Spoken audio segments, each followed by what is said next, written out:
Good morning to those of you just joining us. You can watch the attendee list populate itself. We'll be starting in just a minute or so.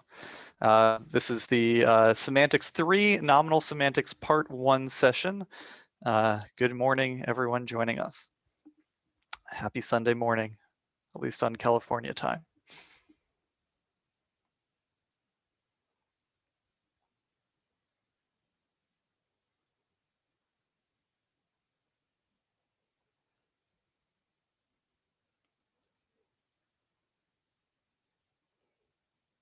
Okay, looks like we're just about ready to get started. We've got 3 great talks for you lined up this morning, all obviously in the world of semantics and the subworld of nominal semantics.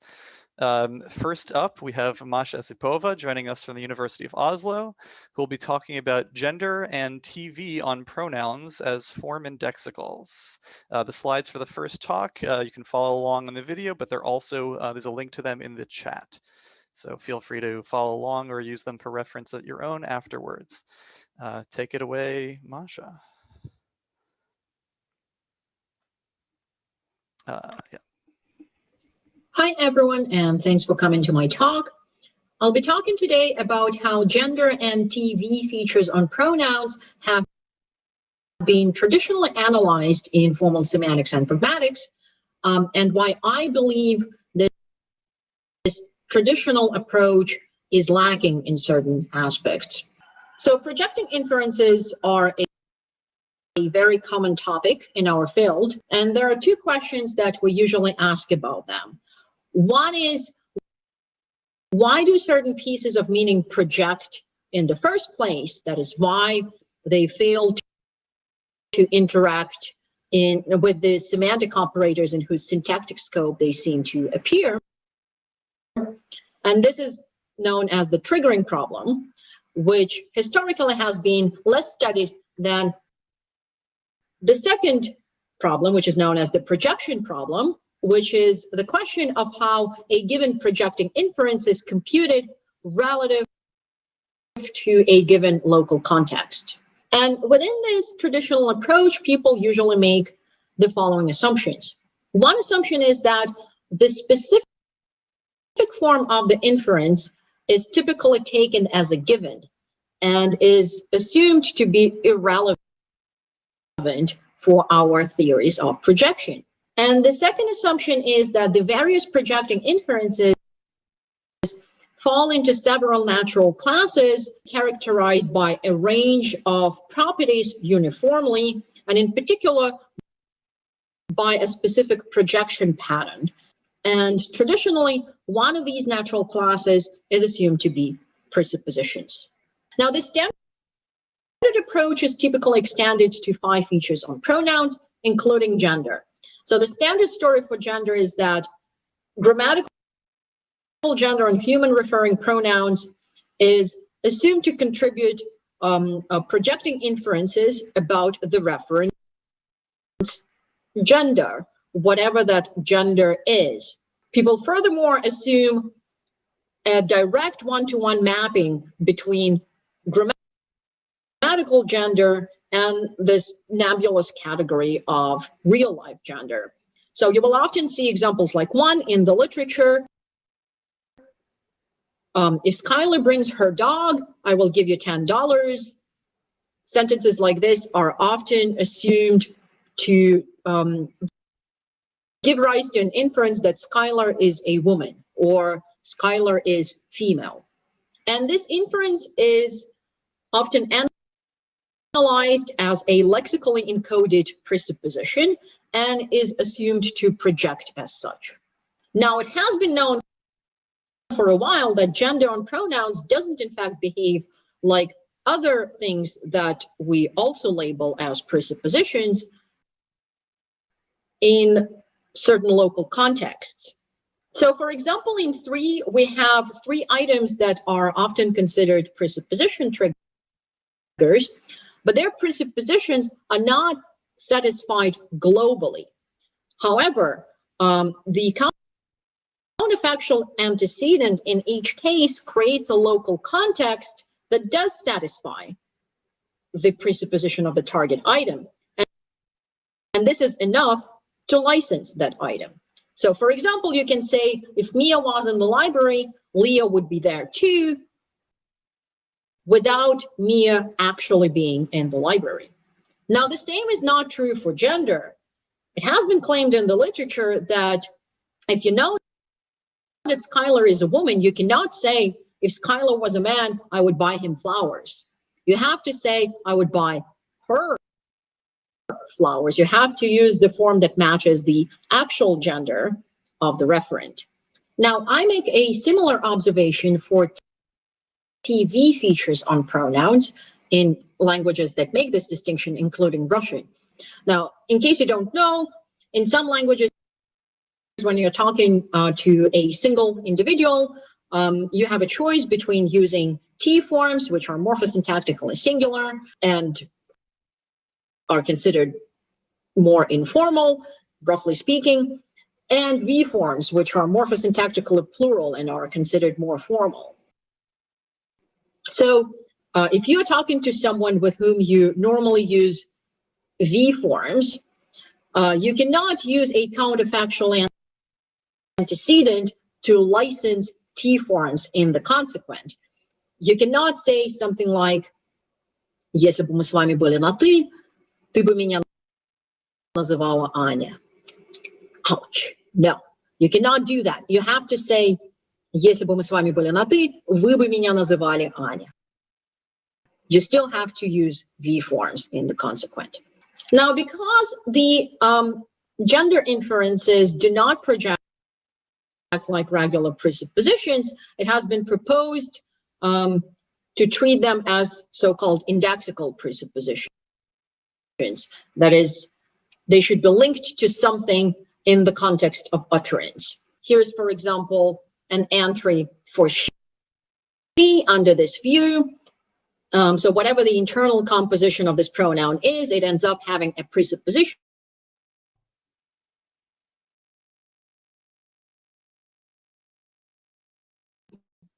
Hi, everyone. Sorry, I think the quality of the video sharing is unsustainable, and I will try to share the video myself and see if that helps.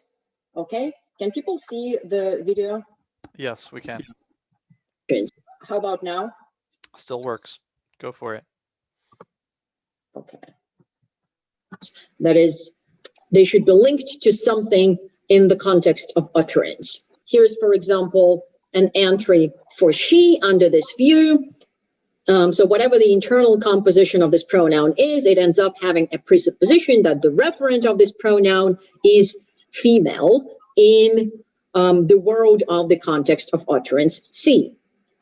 A similar treatment has been proposed for TV features on pronouns. For example, Schlenker gives the following entry for the French T pronoun to. Again, whatever the internal composition of this pronoun is, it ends up having a presupposition that the speaker of the context C believes in the world of the context, that they stand in a familiar relation to the addressee. And that's the standard story. And I'm going to show you today that this story simply doesn't have enough explanatory power to account for all the diverse patterns of pronoun use that we actually observe. And I want to treat this as a case study that helps us see the various methodological shortcomings of our general approach to investigating projecting inferences. So let's start by taking a closer look at pronouns in local contexts.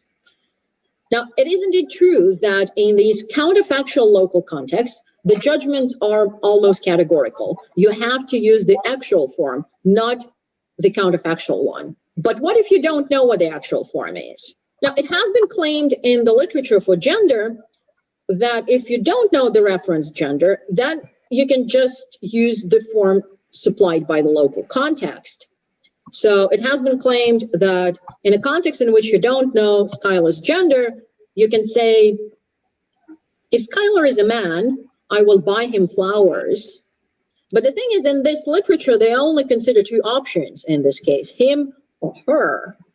Now, if we recognize the fact that for many speakers, it's also possible to use they in this context, then we suddenly see a much more gradient and much more variable pattern of judgments emerge. And we observe similar gradients and variation for TV features on pronouns. So in a context in which you say, don't remember the relevant convention between you and the addressee, you could say, look, I don't remember if we are on the T or on the V form basis, but if we are on the T form basis, you may call me Anya. The question is, which form do you use for you, T or V? And the answer is, it varies.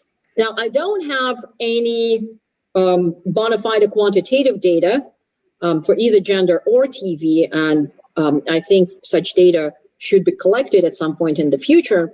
But even for small sets of speakers from fairly homogeneous populations, we already see rampant variation in these ignorance scenarios. So in these ignorance scenarios, for example, for gender, we see that some people categorically prefer they, regardless of what the local context is telling them. Some people can accept either they or the form supplied by the local context equally. And then some people can accept both, but have further preferences. And when it comes to TV, you basically have as many judgment patterns as you have speakers, and people also start asking a lot of follow-up questions and making a lot of follow-up comments, because for one thing, it kind of matters who you're talking to. Now, simply saying that gender and TV make these indexical contributions does not yet give us tools to explain these variation patterns. Here's two relevant intuitions that we could put forward at this point. One concerns gender. As I have already mentioned, in the literature, people often use being female, being a woman, being a girl, and having she pronouns as equivalent things. But we know that for many people, there isn't a direct one-to-one mapping, not only between biological sex and pronouns, but even between social gender and pronouns. And some examples involve, for example, people with non-binary gender identity adopting binary pronouns, people adopting multiple pronouns regardless of how they identify and whether or not they identify within the binary, people adopting pronouns that do not match their gender identity as a form of gender nonconformity, and so on and so forth. And if you're a speaker who recognizes this lack of isomorphism between social gender and pronouns, then you might not be willing to conclude that if someone is a woman, they will necessarily use she pronouns. And another consideration is that unlike some other indexicals like person, gender and TV come with this additional social baggage, and in particular, using the incorrect form can have very strong negative conversational effects, which a lot of speakers want to avoid. And in these counterfactual scenarios, it seems that most speakers want to avoid deliberately using incorrect forms to refer to someone. And it also looks like that some speakers consider accidental uses of incorrect forms undesirable as well, which is the case in those ignorance scenarios. Now, these two intuitions might seem obvious, and they are. Importantly, however, we also need to make space for them in our formal analysis. Now, let me add a very quick note, just to give credit where credit is due. I have cited two papers by Igor Yanovich in my slides. Now, this later manuscript from 2012 does in fact discuss various social aspects of pronoun use when it comes to gender. However, I think the empirical picture Yanovich assumes, and consequently the analysis that he proposes, are still incomplete, but it's going in the right direction. Now, here's what I propose. When it comes to lexical semantics of gender and TV on pronouns, I suggest that we abandon the assumption that they directly encode anything about the reference gender or their relationship with the speaker. Instead, I propose to treat them as something that I call form indexicals. So a form indexical has this general semantics in 10a. It denotes the property of an individual X such that the speaker of the context C believes a certain linguistic form to be an appropriate way to refer to X in C. Now, how do we decide which forms are appropriate and which aren't? Well, as your first recourse, you're just going to look it up in an index, the index of second-person pronouns and third-person pronouns for the various individuals that you know. The intuition here is that when you're talking about someone you know, you're not going to be sitting there desperately trying to remember something about their gender or something about your relationship. Instead, you're just going to use whatever you're used to using. Now, what is going to vary across individuals and situations and what is going to change over time is first what you do when your index doesn't have a relevant entry. Are you going to try to create one on the spot? Are you going to use an unmarked form? What are you going to do? The second locus of variation is going to be how you establish a new form. Do you establish it based on the perceived gender of this person, on their name?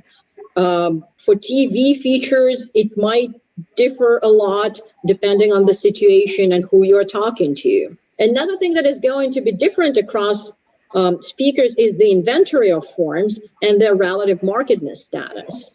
And the final locus of variation will be what you do when you talk about groups of individuals and in particular non-specific individuals. Now, for triggering, we do not need to assume that gender or TV or any other 5 features contribute presuppositions that come with their own triggering mechanism. Instead, I propose that we follow my dissertation.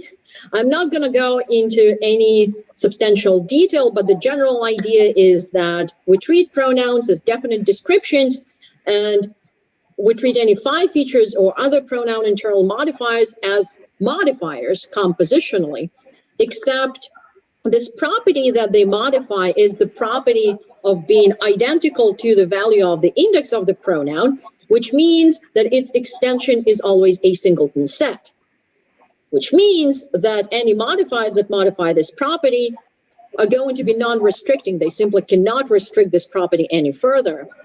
And because of that, they will always be truth conditionally vacuous. That is, they will always be not at issue.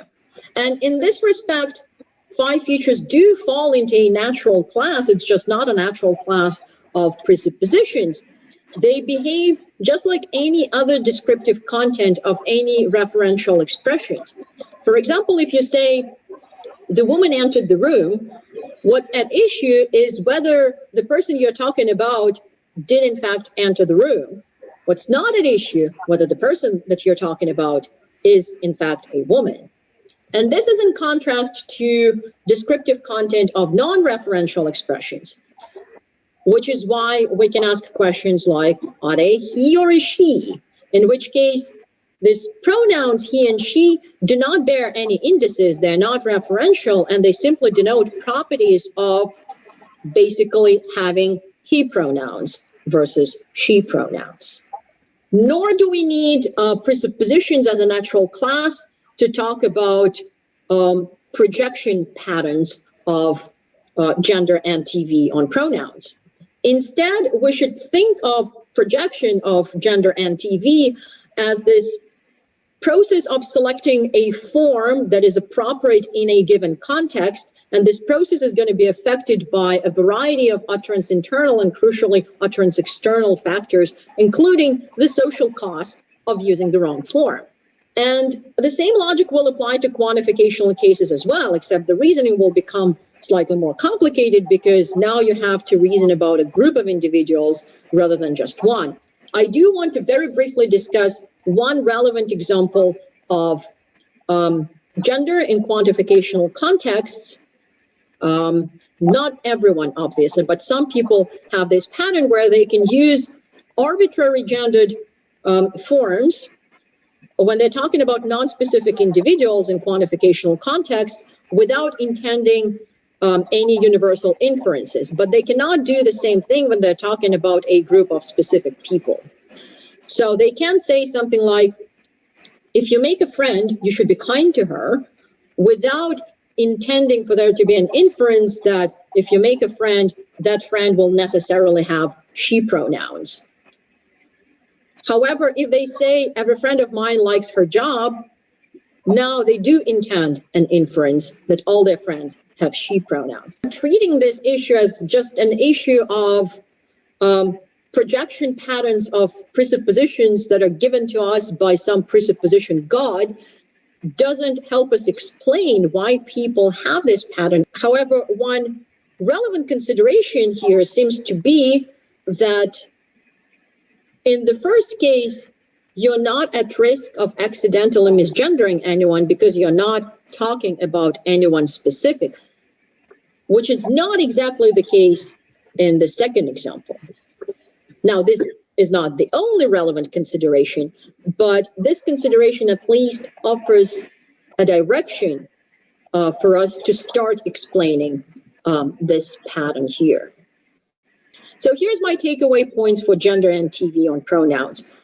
One, we need to make space in our lexical entries for all these varied patterns of mapping between a given pronoun form and some other property of the individual, such as their gender or their relationship to the speaker or something else. Two, the contributions of gender and TV on referring pronouns are not at issue. They project for configurational reasons, not because they are special somehow lexically. And finally, the apparent projection of gender and TV should be treated as this multifactorial process of selecting a context appropriate form. And generalizing from this case study, we can conclude that first, the specific form of a given projecting inference matters for the issues of projection. And two, the nature of triggering and the projection patterns for a given inference need to be studied on a case-by-case basis. And adopting such broad umbrella categories as presuppositions is not particularly helpful in this respect. So this is all I have to say for today. Thank you for your attention, and I'm looking forward to your questions. Thank you very much, Masha. Everyone will join me in doing some sort of virtual clapping or actual clapping or just smiling, even though we can't see them. And we have some time now for questions. Feel free to use the Q&A function, and you can let me know if you would, you can type your whole question or say the subject of the question, and we can have you unmuted. I'd prefer to start with a junior person, a more junior relatively person with a question if they exist, but anyone who's got questions can now raise their hand or use either the chat function or the Q&A function. And Masha, thank you for taking over in the middle, much smoother. In the absence of any others, Andrea, why don't you start us off? Oh, now they come in. But Andrea, you should be able to. Okay, can you hear me? Yeah. Yes. Hi, Masha. Thank you for a very interesting talk. So I kind of have a broad question, which also relates to my own interest in trying to understand what type of, how we can categorize these types of meaning. What as you were talking about these things, I kept talking about the way in which sociolinguists talk about this particular, for example, the TV distinction. And what's interesting is that your account, and in general, this idea that they're indexical is perfectly in line with the idea that anthropology and sociolinguists have been pushing for a long time, that these are basically pointing to some aspect of the context. And what's interesting is that in their system, I'm thinking about Michael Silverstein theory, for example, also other social features, for example, the fact that you sound Southern, if you monophthongize your diphthong, or the fact that you sound working class, if you use negative concurrent and so on and so forth. They also try to put that together as part of this kind of broad notion of indexicality. So I just wonder if you gave it some thought about whether these type of social features that seems to be deeply interacting with grammatical processes can also be accounted in this way? Is that something you might be interested into, or is there any particular reason why or do you think there's something special about, for example, the TV distinction that makes it amenable to this account to the exclusion of other potential social aspects of language use that can be conveyed through in communication? Yes, thank you so much for the question. Yes, I have been thinking about these issues. And you probably wouldn't be surprised to hear me say that I think we should approach it on a case-by-case basis. The reason why I think that TV features pronouns, basically, second person and third person pronouns are special is because of this existing kind of index of conventions that you carry around for different people. And you don't need, every time you use a pronoun, you don't need to think about all these social factors when you're using them about people you know. And these social factors come into play when you need to use pronouns about someone you don't know, right? And the social effects, like all these negative conversational effects that I mentioned, they seem to be external to that, right? They come in as part of this pragmatic reasoning on behalf of external observers when they hear someone, and I mean, not just pragmatic reasoning, but just gut reaction of external observers when they hear some forms. This is not part of the kind of lexical entry or anything, right? This is part of a much more complex process that is external to the lexical semantics of these forms. So yeah, so going back to your question, I think it really depends on the case. I think maybe there are some issues, some further issues that sociolinguists have been talking a lot about that can be analyzed similarly as form indexicals, where basically just you're using a linguistic form from some index, and then the social factors, they determine how you establish entries in this index, basically. But I don't know of any specific examples. I would need to think about that. Thank you. Does that answer your question? Yeah, thank you. I mean, I will have more to ask, but I'll let other people talk. Thank you. I appreciate that. We do have other folks. Next, we're going to hear from Rafaela. Oh, hi, this is Raffaella Zanottini. I just wanted to point out, Paul Porter, Miok-Pak, and I have been thinking about how to capture the TV distinction in pronouns. And we took as an approach that is very syntactically based, right, at the syntax semantics interface, where we basically suggest that there is a feature in the left periphery of the clause, a relational feature that we call status, and it brings in the speaker and the addressee. And the function I had that hosts this feature can bind the pronouns, and the feature is manifested in the pronouns through a relation of basically a binding relation, similar to the way person features can be looked at. I wonder what you think of that approach, where the pronouns actually reflect the relation between the speaker and addressee, and the speaker addressee are arguments in the syntax that are brought into the derivation. So I would need to think more about whether these approaches, my approach and the one that you're outlining, are compatible. Mm-hmm. So the main issue I went for this, for the approach that I went for, is because my intuition as a Russian speaker is that whenever I'm talking to someone with whom I have a pre-existing convention, I don't need to think about our relationship. I'm just going to use whatever the convention is. Right. So if you're happy with saying that this high feature is just that, the convention, then it's fine. I guess my question would be, what kind of processes does this feature affect within the sentence? So you mentioned pronouns. What else would that be? Well, the other places where we see this feature realized are locative markers. So pieces of verbal morphology that express the relation between speaker and addressee. And in some languages, sentence final particles, like the Korean so-called speech style particles that, again, express the relation between speaker and addressee. One could also extend it to honorific marking, which is, as you know, both on the DP and on the verbal morphology, and expresses a relation between speaker and the referent of a noun phrase.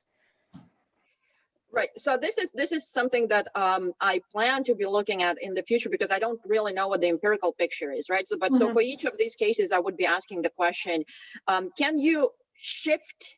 Can you use different forms with the same speaker with the same entry C, depending maybe on the context on how you're feeling at this specific moment, because that actually doesn't happen, at least in Russian, with TV features. With TV features, it's a rigid convention. And if you want to change the convention, you have, for the most part, you have to renegotiate it explicitly. The only case I can think about where there is a shift, but I don't think it's an actual shift, is, for example, when there are two professors who would normally use T forms with each other, but in the presence of their students, they use V forms and also like full names and patronymics and what have you. So basically, they use more formal forms of address, kind of for the sake of the students. I have some thoughts about that. It only goes in this direction. You cannot, switch to T forms because you're in the presence of someone who is more familiar with this person. That's not possible.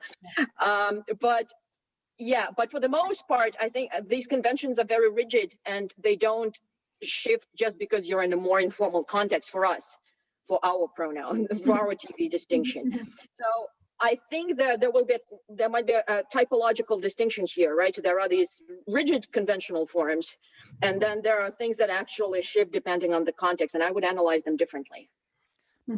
This is a great conversation, and I hope it will continue after the session. But for now, we're going to have to move on to our next speaker. Apologies to those of you who still have hands up. Hopefully, you'll have time to talk to Masha after the session or continue in the chat. Next up, we're going to hear from Madeline Bosey, joining us from UC Berkeley, who's going to show us and talk to us about evidence for ranking, bare noun interpretation in Kipsigis. Hi, everyone. Give me 1 second so I can get a link to the slides in the chat for those of you who want to follow along. Okay, great. Here we go. So Kipsigis has a singular plural distinction, but lacks definite and indefinite articles, which we can see with the comparison of theta and tura, the singular versus the plural, in the sentence in one. And this paper is concerned with the range of possible interpretations of these bare nouns in Kipsigis. And so it's generally assumed that in bare noun languages, these forms alternate freely between definites and indefinites. But this kind of flexibility would make these bare nouns very different from their counterparts in languages like English, for instance, since English bare nouns are known to have a really restricted, much more restricted range of interpretations, which differentiates them from definites with the and indefinites with a. And so Dayal actually challenges this assumption by showing that arguments in Hindi and Russian, which are two bare noun languages, can only have certain readings. And I'll get into what these readings are in more detail later on. But the takeaway is that this paper replicates Dayal's findings in Kipsigis, which is an unrelated bare noun language that shows identical restrictions on bare noun interpretation. And so the Kipsigis data lend further support to a Kierkegaard and Dayal style analysis and illustrate the need for ranking. And again, I'll clarify what this all means in just a second. Sorry, here's a quick roadmap for my talk, and let's dive right in with existing analyses. So first, I'll discuss the framework developed in Kierkegaard for English bare nouns, and then I'll talk about how Dayal extends this framework to languages without definite articles. So English bare mass and plural nouns have three readings. First, we have kind level readings, which we can see in 2. We also have existential readings, which we can see in 3, and generic readings, which we can see in 4. And so theories of English bare noun interpretation must explain how nouns get these and only these readings. And here I'm going to focus on kind level and existential readings, since these are most central to the frameworks that we're talking about here. Although feel free to ask about generics in the question period. So according to Kierkegaard, mass nouns simply denote kinds. So they map worlds or situations to the maximal sum of the relevant material in those worlds or situations. Count nouns, on the other hand, have the familiar property type denotation. So singulars denote sets of individuals, whereas plurals denote sets of sums of individuals. But there's an important kind of parallelism between plural nouns and mass nouns in that they both have a maximal limit. So in any world or situation, there's some maximal sum of individuals or of material. And so given this similarity, Kierkegaard proposes two type shifts, which I'm calling cap and cup to avoid any confusion in the terminology. And these type shifts map plural properties to kinds and vice versa. So the cap type shift, formalized in 5, maps plural properties to kinds. And we're not going to worry too much about the formalism, but you can see how the type shift would apply in 6, where if you cap type shift the plural property dogs, you output the kind dog, which I write in caps throughout this presentation. The flip side of this is the cup type shift, which maps kinds to plural properties. And again, we can see how this works in 8, although the formalism's in 7 for those of you who are interested. So cap and cup enable Kierkegaard to treat mass and plural nouns in exactly the same way, because they're merely type shifted versions of each other. So then once evaluated at a particular world or situation, kinds and cap type shifted plurals are both type E, so they can function as arguments without determinants. This is how he gets the fact that these are bare nouns in English. So how do we actually get the readings we're interested in? Kind level predicates apply directly to the mass noun or the cap type shifted plural, and this gives us the kind level reading. And we can see that for mass and plural nouns in 9a and b. Existential readings are slightly more complicated, but to get these, Kierkegaard proposes a compositional rule called derived kind predication, which we can see in 10. And so we can see that derived kind predication introduces existential quantification, and says that there's kind of some amount of material that has the property described by the kind and also has the property P denoted by the predicate. And so DKP introduces existential quantification as soon as the predicate composes with its arguments.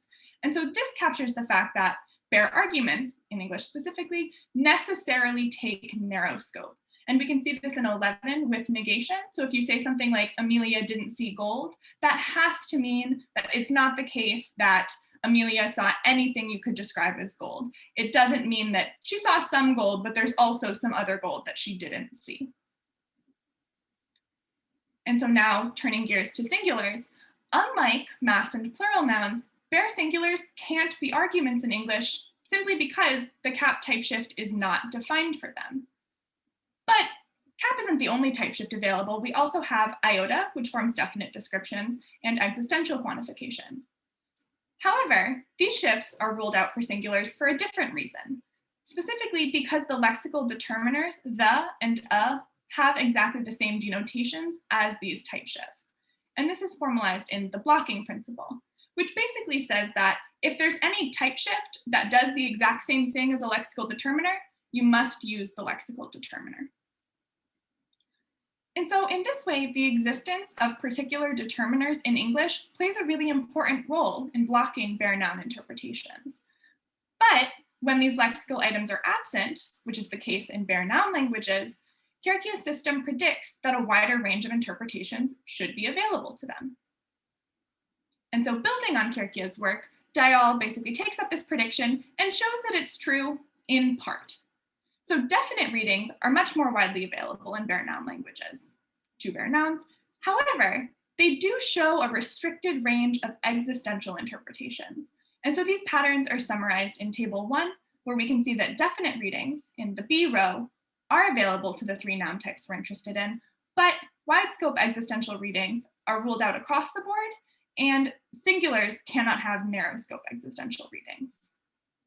And so to capture these restrictions, Dial proposes a new ranking of type shifts in which both cap and iota outrank existential quantification. And so we can see Dial's ranking in 13, which basically says that you can only use the existential quantifier if, for whatever reason, cap or iota are unavailable. Kind of phrased it differently than I said in 13, but the idea is that you have to use a higher rank type shift if it's available. And so the low ranking of the existential quantifier explains why existential readings in particular are so limited in bare noun languages. And so this analysis makes a prediction. If this ranking of type shifts is universal, Dial's theory predicts that all number marking languages without definite articles should show a similar range of interpretations. And these predictions are summarized in table 2 with very, very brief explanations of how these readings are ruled in or out. And I'll talk about all those explanations in more detail once I get to the Kipsigis data. So don't worry about them too much now. And so the body of cross-linguistic work really checking this prediction is growing. And the Kipsigis data really just add a new language family into the mix and provide further support for the analysis proposed by Kierkegaard and Dial. So now turning to the data, a little bit on Kipsigis. It is a Nilo-Saharan language of the Kalenjin subgroup spoken in Western Kenya, around that red circle on the map. And it's verb initial with information structure driven post-verbal word order flexibility. And all the data in this presentation, unless otherwise noted, come from my fieldwork on the language.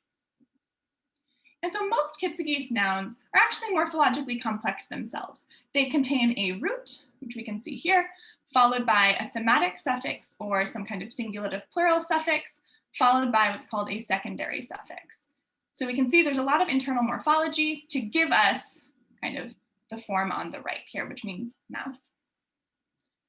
However, Kuneli suggests that the secondary suffix is actually the spell out of a D head, but crucially, she shows that this secondary suffix does not have the properties typical of articles.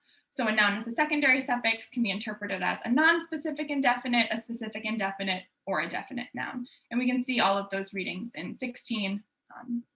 They're determined by context.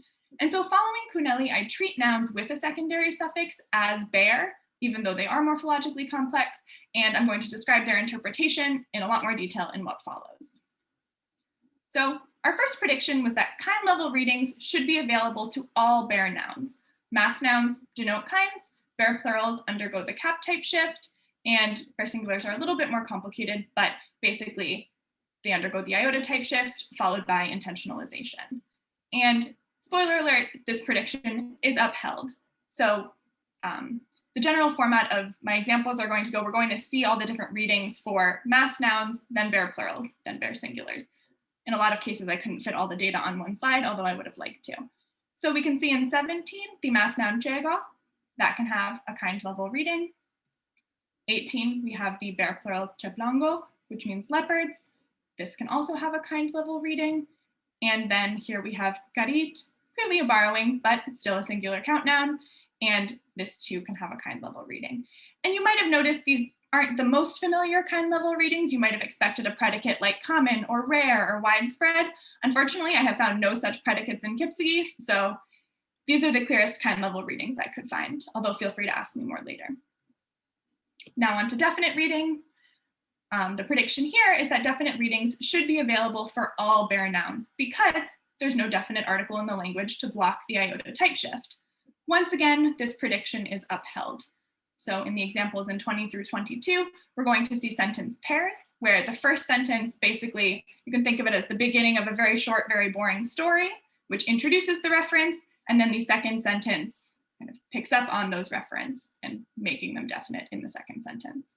So we can say something like, Dinie kiprono chego akbeg, kiprono has milk and water, and then a very natural follow-up to that is, iyan dos begok chego kiprono, which is kiprono is mixing the water that I just introduced with the milk, which I also just introduced. The same is seen in 21 with divig and ngeti, which are both plural nouns. And then finally in 22, we actually have three singulars, all of which are interpreted as definite, lakwet, gonetindeg, and ngokta. And now moving on to the most intricate pattern, we have our existential readings. So the prediction here is that only mass and plural nouns should allow existential readings, which necessarily take narrow scope. And starting with the wide scope reading, this is ruled out for all nouns because the iota type shift outranks the existential quantifier on Dial's ranking. And then the narrow scope existential reading is ruled out for bare singulars because derived kind predication is impossible without incorporation. I'm not going to talk so much about that prediction, but again, feel free to ask me questions.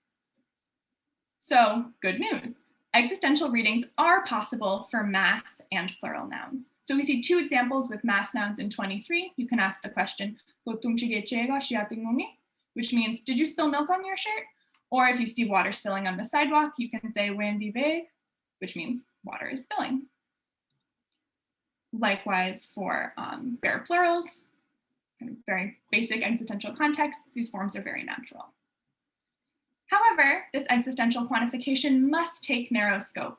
And here and throughout, I illustrate this with negation. So we had the sentence before, did you spill milk on your shirt? Only the narrow scope existential reading where negation outscopes the existential quantifier, only that reading is appropriate in response to that question. And we can see that in such a response as in 25, the mass noun subject is felicitous. So a speaker could say,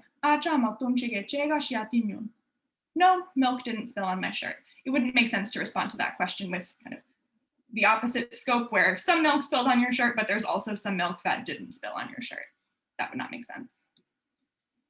And by contrast, only the wide scope reading is appropriate given the discourse in 26, and the mass noun subject is no longer felicitous. So if you say something meaning a truck fell over and water poured out, it's very unnatural to follow that statement with something like which means but water didn't pour out, where the intended meaning is but some water didn't pour out. Basically, a truck fell, water poured out, but not all the water. Speakers report that 27 sounds like a contradiction in response to 26. And instead, to express the wide scope existential reading, speakers quantify the mass noun, which we can see in 28, or they just restructure the sentence's syntax, which we see in 29. Plural nouns show exactly the same pattern. For the sake of time, I'm going to skip these examples, but same thing. Bare singular nouns are a bit more complicated. These two cannot have wide scope existential readings, and that's what's illustrated in 33a. If 4 dogs chased me, but 1 did not, it does not make sense to say mayonang mokta. You have to say mayonang mokta agenge. 1 dog didn't chase me. However, narrow scope existential readings are also ruled out for these bare singulars. So let's say you told me a joke, but unfortunately no one laughed. It doesn't make sense for me to say marori chorwe, where I have the singular there. It just sounds very odd. Speakers say that chorwe makes it sound like you're talking about one specific friend who you really maybe wanted to make laugh, but unfortunately failed to do so. Instead, you would say something like marori so choron noik, which is the plural there. This is an example showing the same thing. And so this section described bare noun interpretation in Kipsigis, and once again, showed that existential readings are significantly restricted. And this distribution of interpretations parallels that found in other bare noun languages. So they raise the question, as before, of why the existential type shift is unavailable. Is it because of blocking or because of ranking? The following section considers a possible blocker, very briefly, and shows that it is not actually a viable option. And so this distribution of interpretations must be due to ranking. So Kipsigis has absolutely no determiners, meaning a or some that could serve as existential quantifier blockers. So often this role is done or filled by the numeral meaning 1.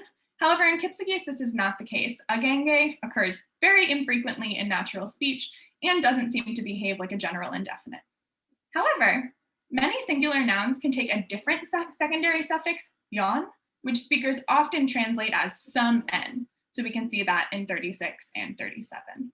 So could yon be a possible blocker? The short answer is no. Forms with the normal secondary suffix instead of yon really seem like some kind of semantic default, since they're freely translated with the or a. Also, yon only attaches to singular nouns, which means that it's not a possible blocker for mass or plural nouns, even though they also have restricted existential readings. And last but not least, I actually argue that yon is an epistemic indefinite that contributes additional meaning, which rules it out as a blocker. So epistemic indefinites signal that the speaker is somehow ignorant with respect to the witness to the indefinite. And how this ignorance is derived varies across analyses, but that's the general idea. And so here I show that yon has characteristics of epistemic indefinites, but actually formalizing this analysis is outside the scope of the current project, really the current presentation.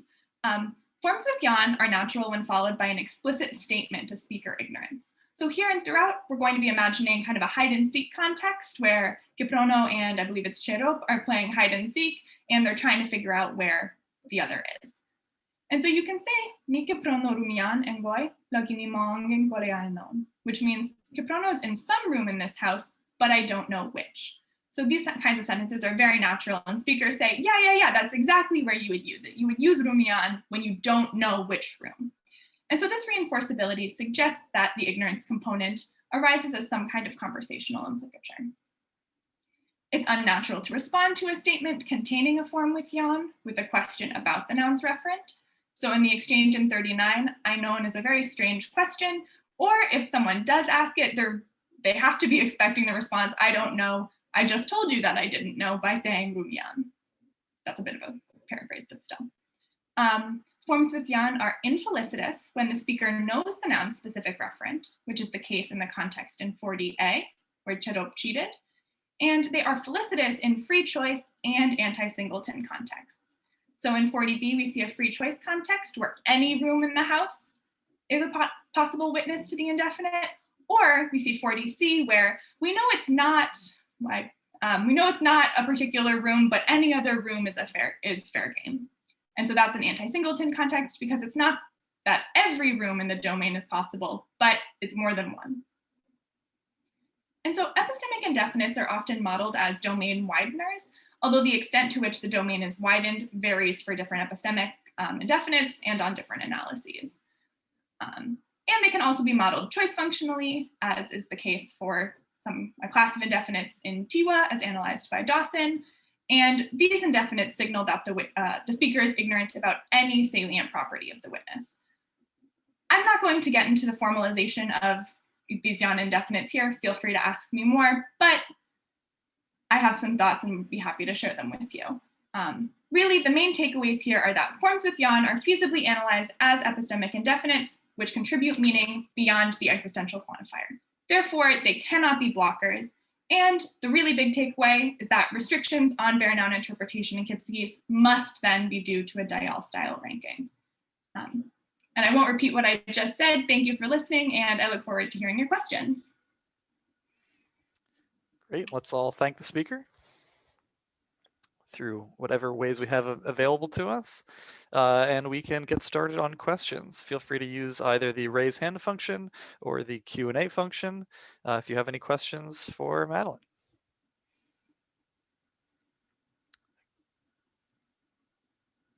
Again, if possible, I'll prefer to start with a more junior questioner, but see how many questions we have.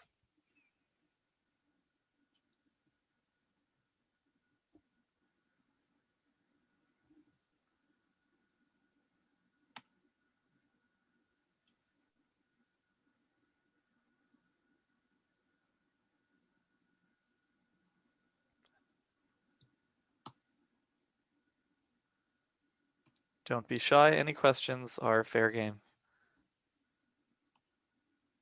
I know I threw a lot of data at all of you. I think I see one raised hand. Keith? Yeah, we've got a question. Yeah, is that okay? Yeah. Is that okay? Yeah. Yeah, thank you. I'm telling you, that was a very good presentation. Your data is wonderfully exotic, and it's a very refreshing work. But yes, I mean, as I said, I'm not familiar with your data at all. But if I just clarify a few things, in your language, do bare nouns show a systematic differentiation between specific and non-specific, referential and non-referential nouns? So can we tell from context, even if it's bare, that a particular noun is specific or definite or non-specific, indefinite, etc.? Yes. I mean, beyond the restrictions that I mentioned, so for instance, like some of the existential readings are just categorically ruled out, but beyond that, yes, whether something's definite or an indefinite of whatever type, that is determined in context, yes.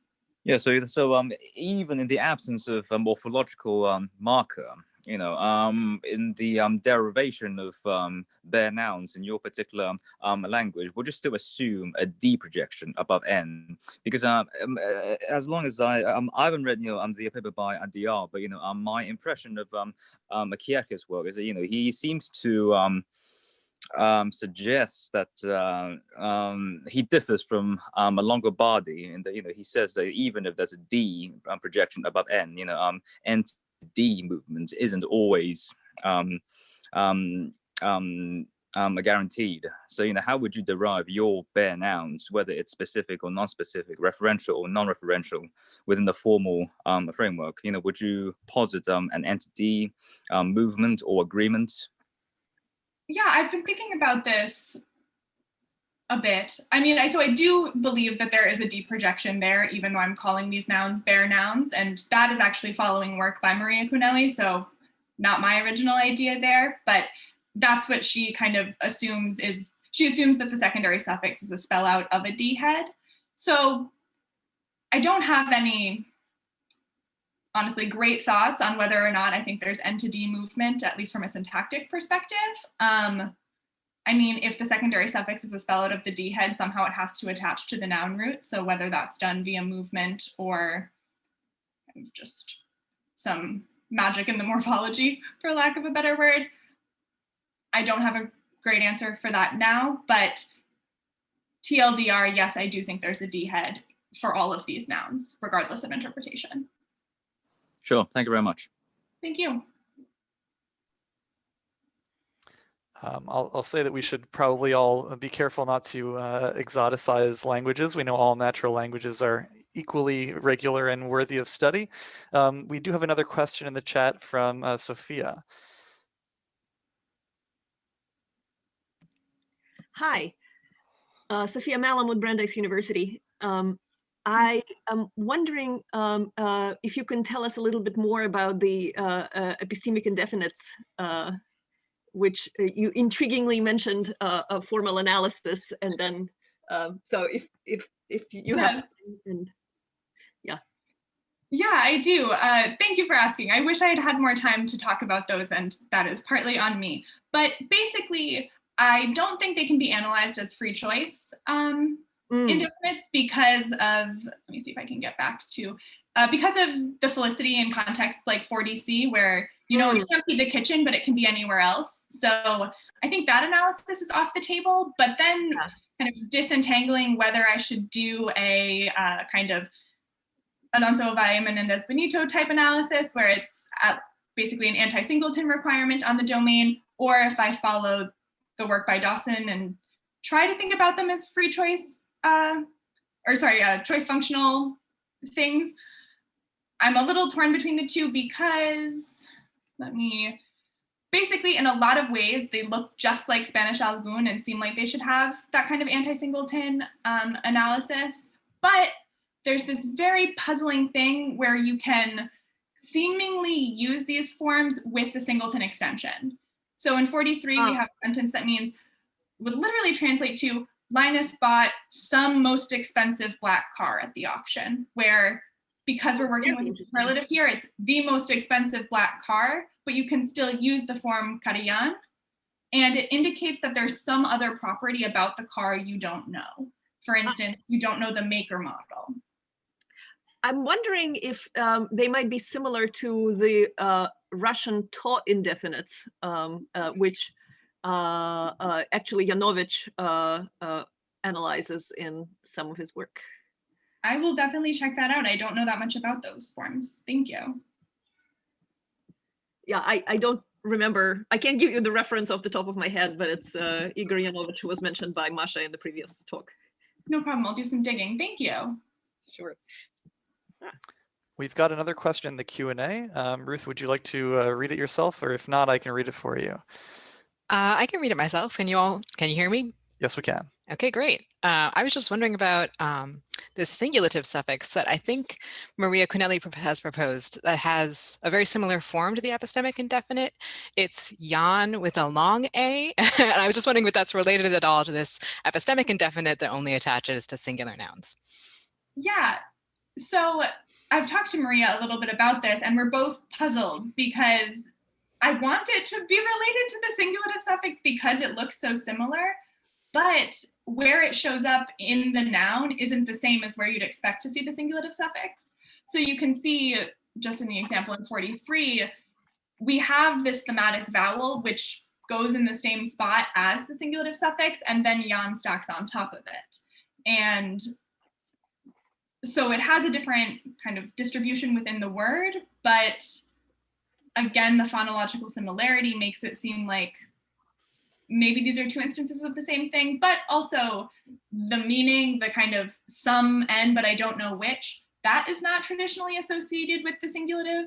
So the semantics are a bit different and the placement in the noun is a bit different, but the phonology is quite similar. So right. Have you tried to elicit a noun that has both of them, the singulative and the epistemic indefinite?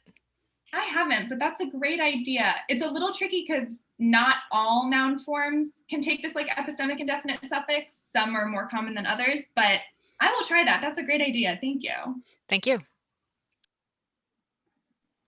And that seems like a great place to wrap up. I'm sure people have other questions. There's a few more thoughts at least floating around in the chat, but we're just about out of time here, so we can get ready for our third and final speaker of the session. Thanks everyone for a great conversation. Let's keep it going afterwards. And for our final talk, we're going to hear from Tommy Lee, who's joining us from the University of Southern California. We'll be talking about specific unknowns, a case study of epistemic indefinites and Cantonese. Take it away, Tommy. Okay, thank you very much for the introduction, and I share a link of the handout in the chat, so you can download from Dropbox. So this is the topic.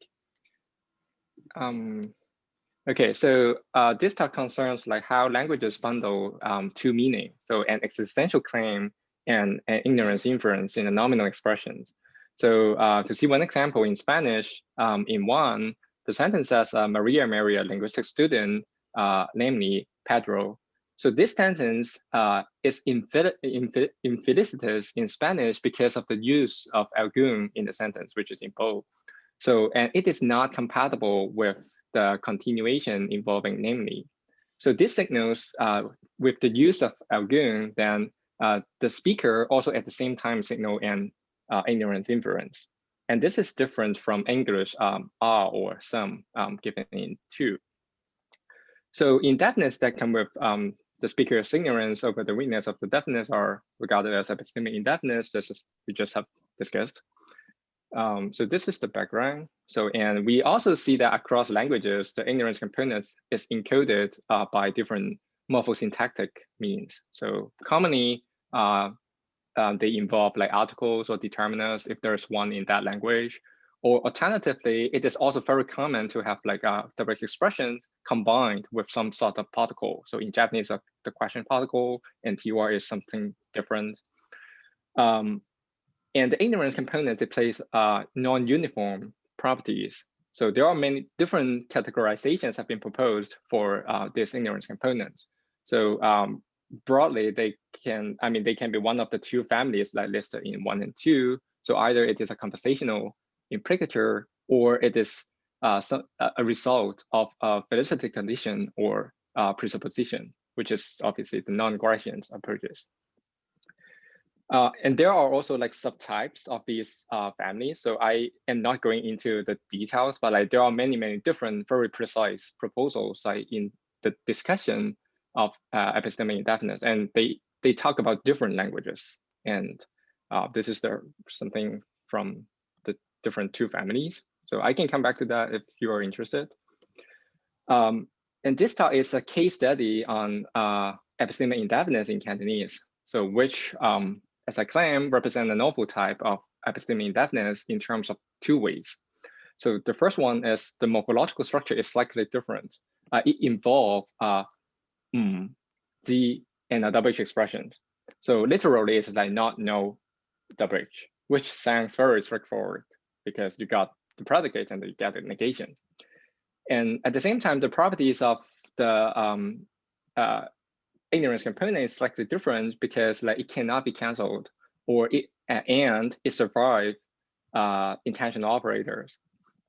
And it can strip below quantifiers and the ignorance can be distributed. So the claims on the ignorance component in Cantonese is that concerning the nature, it is a conventional implicature. So representing a third type of ignorance component. And it originates from the lexical meaning of zi or not know and becomes a non-at-issue content due to grammaticalization of zi into our choice function. So I want to stress a last mentioned but important link between the nature and the source of the epistemic of the ignorance component. So I will first talk about the properties of the ignorance, and I will give a choice functional analysis followed by the some evidence from grammaticalization, and I'll conclude in the last session. So in Cantonese, like epistemic indefiniteness take the form of Z plus WH. So and half of Z indefiniteness. So in 3, the sentence is like Amin read some book. So it is in the bracket. So this is the one big nominal, and it indicates the speaker ignorance because it cannot be followed by the namely sentence. So namely, dream of the red chamber. So that is not a good sentence. And just to give you an example in 4 to show that like we also have the, the use Z as a adjective verb is also retained in 4. So like it can be used as a like normal canonical predicate. But what is interesting is that Z in 3 occupies a position unavailable to any other predicate and is used as a nominal modifier. So to see some properties of this of the Z indefiniteness in Cantonese. So as I said, the ignorance components cannot be canceled or in 5. So it is not possible to continue the sentence with like and I know which. So directly disputing what you have just claimed. So this is not felicitous. And additionally, you can not also reinforce the ignorant components by repeating that like, and I don't know which one. So which is both possible if the ignorance component is some sort of conversational implicature. So this is one big difference from what has been discussed in the literature on epistemic indefiniteness. And to see one example concerning the anti-singleton constraint, so one key property is to derive the ignorance via quantity implicature requires the indefiniteness to range over a non-singleton domain. And there's no such constraint on the use of the indefinite. So I give an example in 7. So I didn't use the most context because some people may say that like depending on context, like most, you can have more than one reference, even you most. So here is a context where assuming you enter the room and you enter a room and then you see a professor dancing on the table, and then you have no idea who he is, and then you point at that professor, and then you said, look, some professor is dancing on the table. So, and in this case, like it is felicitous to use Z in this case. So even though, by pointing, obviously, like, you can identify the reference, by pointing, but like still, it is possible if the speaker is not so sure about the name or like the department of this professor. And in that case, like it is felicitous to use Z in this case. So it's compatible with a singleton domain. I have more example in the appendix, but basically they are showing the same thing. And another property of Z indefiniteness concerns its interpretation under intentional operators. So the ignorance component is retained when embedded. So the ignorance component is projective. And it is unambiguously giving a scopally specific reading. So the example in 8 involve an adjective, the adjective verb want. So it says something like often wants to marry to some doctor. So, and the sentence is only felicitously continued by the sentence is 1. So I've given this in English. So they know each other for 2 years. So this is fine. So there exists some doctor where, and they know each other before. And it's not felicitous to continue the sentence by saying, oh, but she doesn't know any doctor, meaning that there's no such doctor, which I said, which is like the scopally non-specific rating. So this is the case for want. And we observe the same under deontic modals. So in 9, we have the deontic modal must. So the sentence means there is some man that often must marry too. It does not mean Arthur must marry to a man, whoever he is. So it does not give rise to a free choice reading. So in a sense, like it is introducing a specific reference or a specific unknowns where which is like somewhat like in the speaker's mind, but like it is not. I mean, it's like bundled like in one single expression. So here's a very brief comparison with other languages. So epistemic indefiniteness in like other languages like German, Italian, and Czech display this another like non-uniform scope interaction with different intentional operators. So what we have seen here is like there's a very consistent behavior of the indefiniteness in Cantonese. So like it does not interact with intentional operators. And there are also cases where indefiniteness like must take wide scope with respect to other operators. But what is interesting about the indefiniteness is I'm going to show you the data that the indefiniteness can take narrow quantificational scope. So it's not like just always wide scope. It depends on the operators. So let's first focus on the indefinite meaning of the indefiniteness. So it can scope above or below the universal quantifier. So the sentence here says, every student has learned some European language. Obviously, like we got the wide scope reading where, you know, according to some school rules, like there is a language that everyone must learn. So that's the wide scope reading.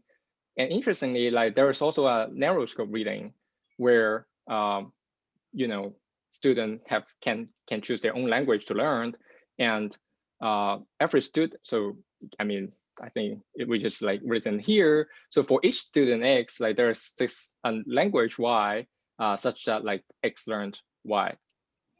And crucially, when interpreted narrowly, the ignorance component is also distributed over every. So for each student, he or she has learned some language unknown to the speaker. So the speaker is expressing his ignorance over every single language that the student learned.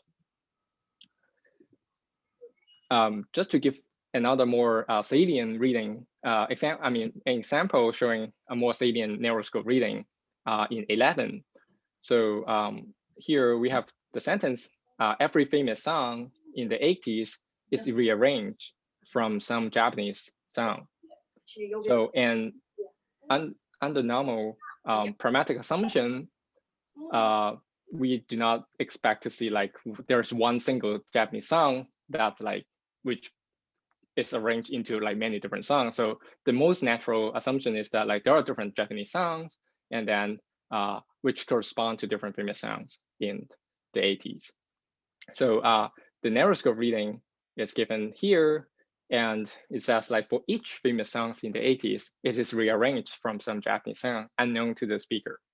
And this sentence is like perfectly fine, showing that like the indefiniteness can scope below the quantifier, the universal quantifier.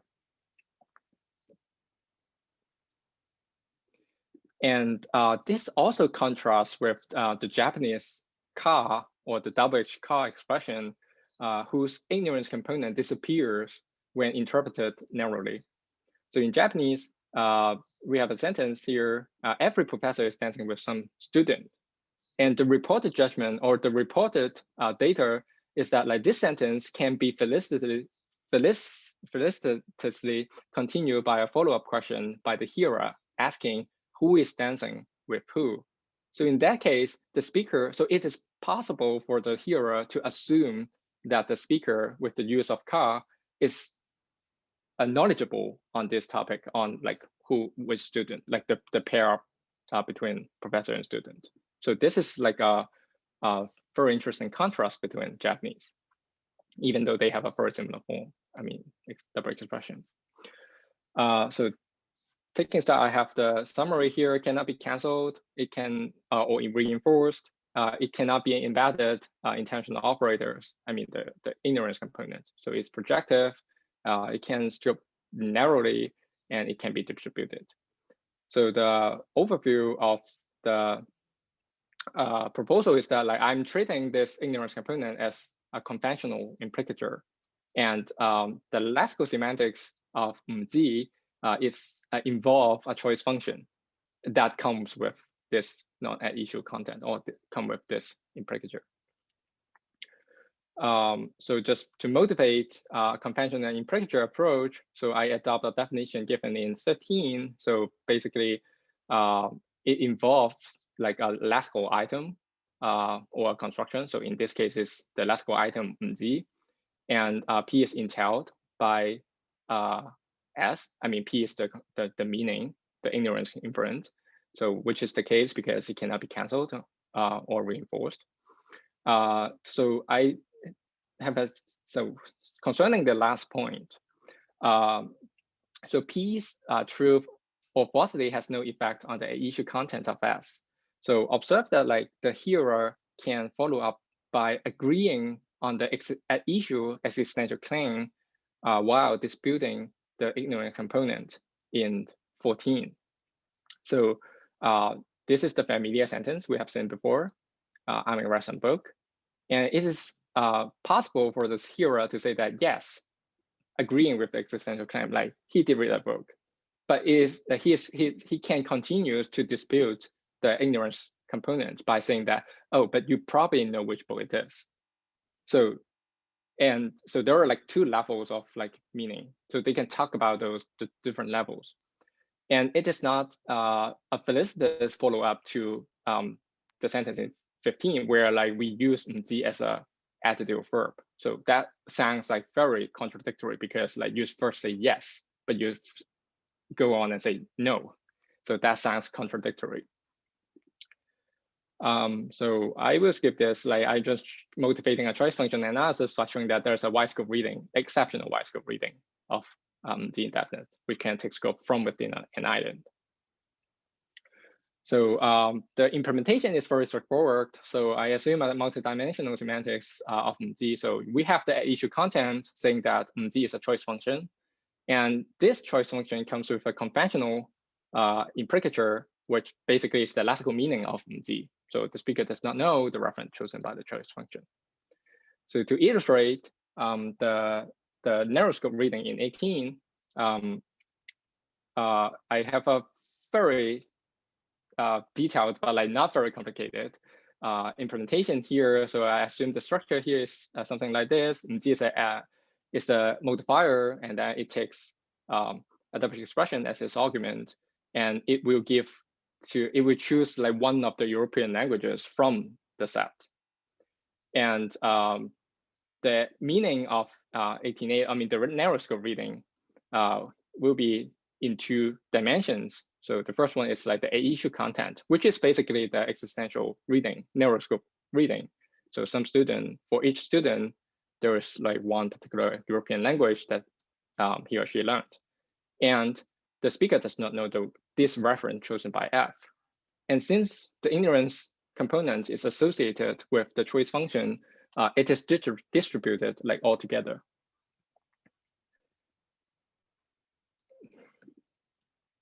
Okay, so in the last 3 minutes, I'm going to show you some evidence for grammaticalization, like which is, I think the source of the ignorance component is interesting and like less discussed in the literature.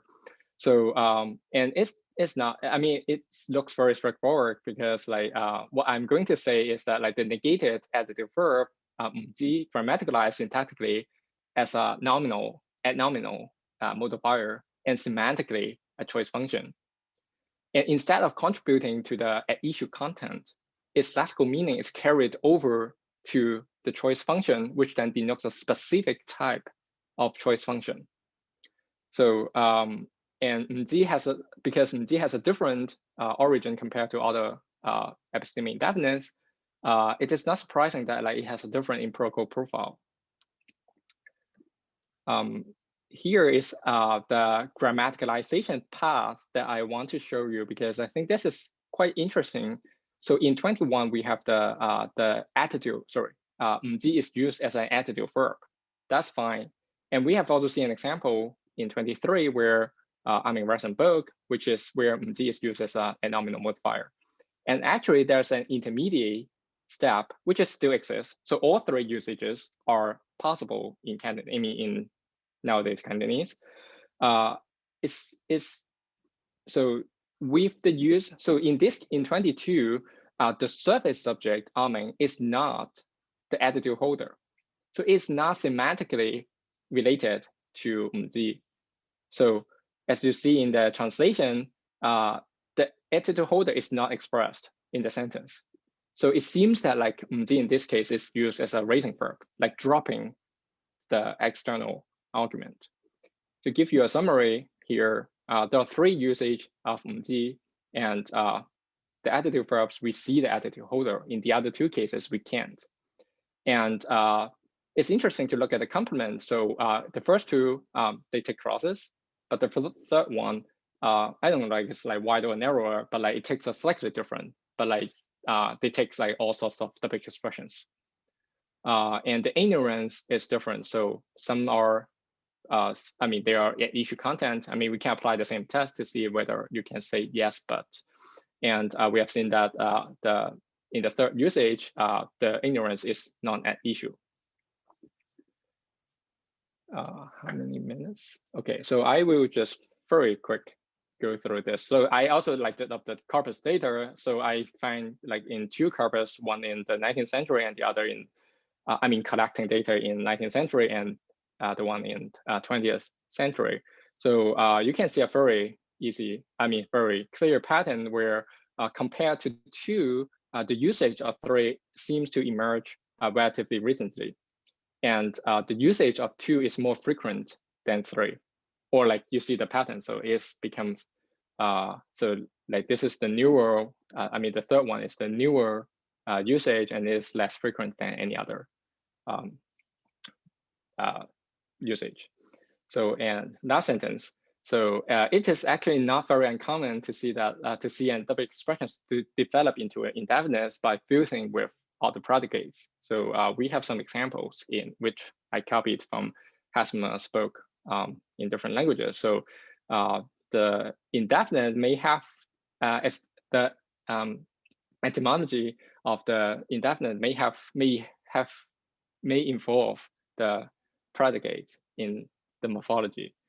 And this is the conclusion, but I'm not going to repeat the conclusion. And here's an ongoing project where I try to compare, I mean, with canons with different languages, which shows like they do have like very similar but different profile, which I think is a very interesting issue to look at. And thank you.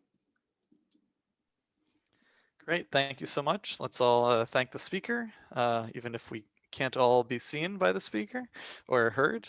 And we've got about 8 minutes for questions now. So anyone should feel free to use either the raise hand function or the Q&A function, as well as the chat. And we can get started with Larry. Larry's got a question.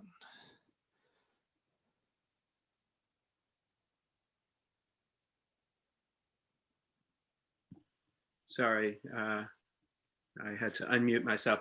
I enjoyed your talk very much. I was reminded of the French anti-indiscriminative indefinite n'importe qui, n'importe quel, where it has to do with knowing but not caring as opposed to not knowing. And yeah, I think you have similar kinds of grammaticization. My question, though, had to do with the applicability of the reinforceability test. And the problem with that test is that contra Sadoc 1978 and my own 72, it actually works only with and as the conjunction and not with but or similar adversatives that induce rhetorical opposition. So Asaf barely won the election, but he did win is perfectly well formed, even though Asaf barely won entails that he won. Or it's surprising that the Democrats won in Georgia, but they won. you can't say and they won without redundancy. But with but, then you have a kind of rhetorical opposition that overrides the fact that the material is informationally redundant. So I was wondering, in the example in 6, if you had I don't know if there's an obvious Cantonese adversative conjunction to test there, but I was wondering if you could in fact get Aming read some book, but I don't know which, as opposed to and I don't know which. Yeah, that sounds natural if you Yeah. have. So yeah. So that's not Yeah. really a problem for your analysis. It's just a kind of footnote that you'd need to add. Yeah. It's interesting to see why, like as in the examples that you have just mentioned. So like there's a contrast between and but there's no such contrast here. Uh-huh. So if you had a but there, then you could get that in No, 6? I mean the judgment is the same. So it's not. It sounds like very redundant. Okay. So, okay. So that would be interesting to pursue. Why that doesn't kind of override the redundancy. Way I don't know why I love you, but I do is a classic example from various country songs. Where material is part of the common ground, but it can be redundantly affirmed without anomaly given the rhetorical opposition. So yeah, thank you very much for the suggestion. Yeah, great. We've got a question in the Q&A from Lingzi.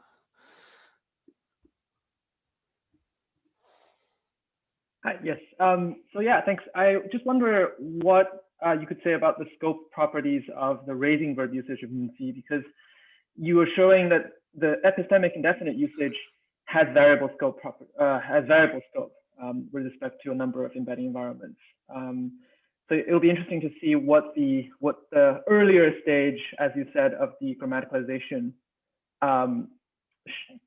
what scope properties that would have with relation to in relation to the short answer is that it takes scope there, like at that position. So because in a sense, like this is still a predicate, or like, yeah, it's difficult to tell because sometimes it may be an adverb, but like, yeah, but I mean, I see your question. Yeah, perhaps I can try to show like the interaction between the negation here, or I mean the interaction with this negation with other elements in the sentence. Yeah, thank you. All right, we've got another question in the Q&A. This one is from Sumio.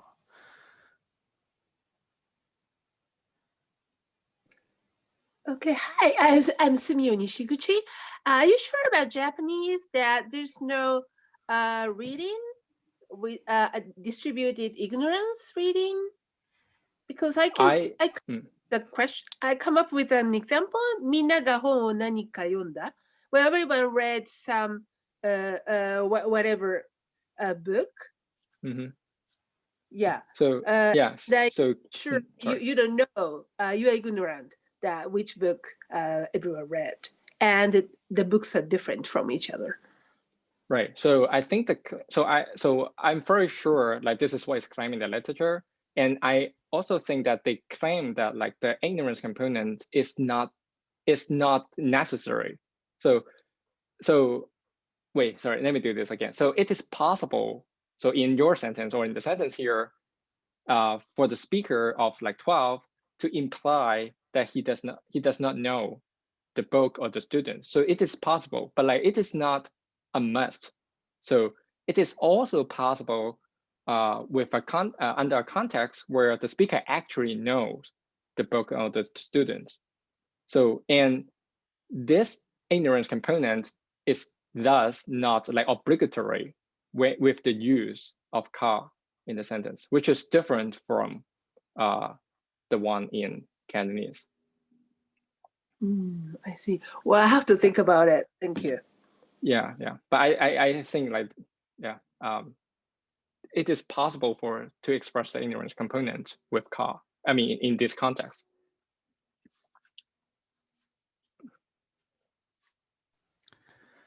I see one more hand in the participant list, but it's Larry's. Larry, is that the same question from before, or is that a second question? The hand has disappeared. No, that was my mistake. I forgot to load my hand. No worries. People are allowed to have multiple questions, so better safe than sorry. We've got just maybe a minute left if someone's got a short question to finish with.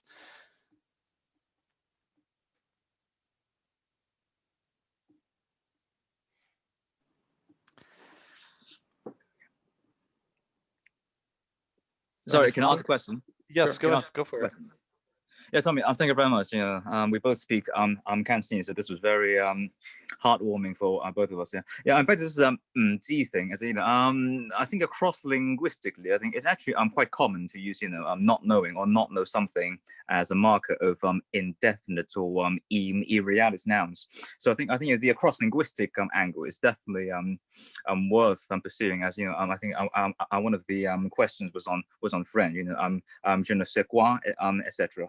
So yeah, I'm wondering whether you looked at the typological and the cross-linguistic angles of not knowing noun as an indefinite irrealist noun.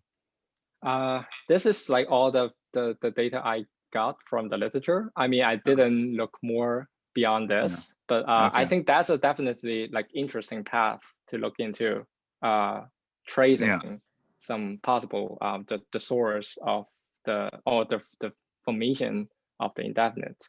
And yeah, and I mean, one obvious way to go is to look into Mandarin or like some other varieties in Chinese languages. Yeah, I mean, may or may not Mandarin. have yeah. Yeah, so I think Mandarin, as far as we know, doesn't have something quite as short, that's exactly equivalent to that. But I think Latin, Romance, like French, etc. I think that those definitely have something that's quite similar. But Mandarin, as we both know, I think it doesn't really have something that's quite as exact as that. Chinese dialects, I don't know for sure, but Cantonese does seem to be quite unique in the Chinese dialectal family. So yeah. So a short reply is like so it depends on the speaker. So there are people who accept the usage. I mean, in Mandarin counterpart, but so one that they sure is that so it's more frequent in Cantonese than Mandarin, like with the use of the much more, I think. Yeah. Thank you for the questions. Okay. Thank you very much. Let's chat more. Yeah.